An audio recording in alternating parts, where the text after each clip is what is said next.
Welcome back to Maths with Mrs. J. We've been learning all about linear functions. They always graph as straight lines. We've learned the general format y equals mx plus c. Remember how we found our m, our gradient, by doing y2 minus y1 over x2 minus x1.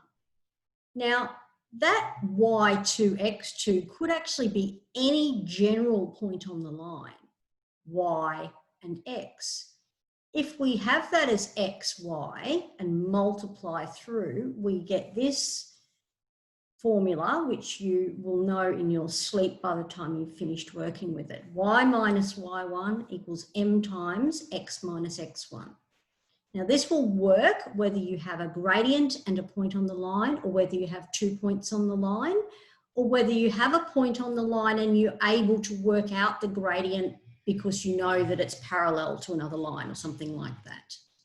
Let's do some examples. The first one is a fairly straight substitution in. So we're saying here m is -4, and we're saying that x1, y1 is -1, 3. So we're doing a straight substitution in. Y minus y1 equals m times x minus x1. So y minus 3 is -4 times x. Now minus -1 is +1. I would be inclined to expand there. So y minus 3 is -4x minus 4. And then we like to get the y on its own, so we'll add 3 to both sides. So y equals -4x minus 1. And there's your answer there.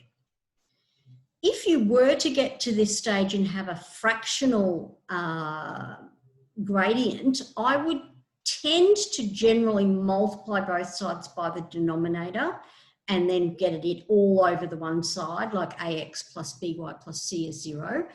Let's see if it happens that way with this one. If it doesn't, I'll come up with another example for you.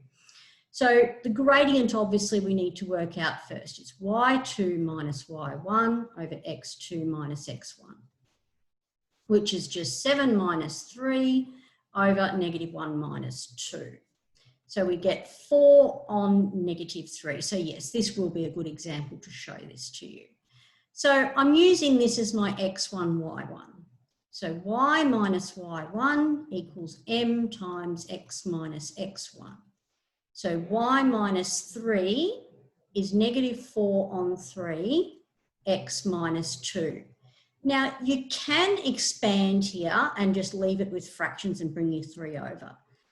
It doesn't look particularly pretty with fractions, so what we generally tend to do is multiply both sides through by that denominator and leave your numerator there, and then expand both sides and then pop everything over the side that will make your x a positive. So we get 3y minus 9 is -4x plus 8. To get a positive value of x, I want to bring everything over to the left-hand side. So we get 4x plus 3y minus 17 is 0. So generally speaking, if you're not going to have a fractional gradient, it's probably best to leave it in that form. If you are going to get a fractional gradient, it's not wrong to have it like that, but it probably looks a bit nicer to have it in that format.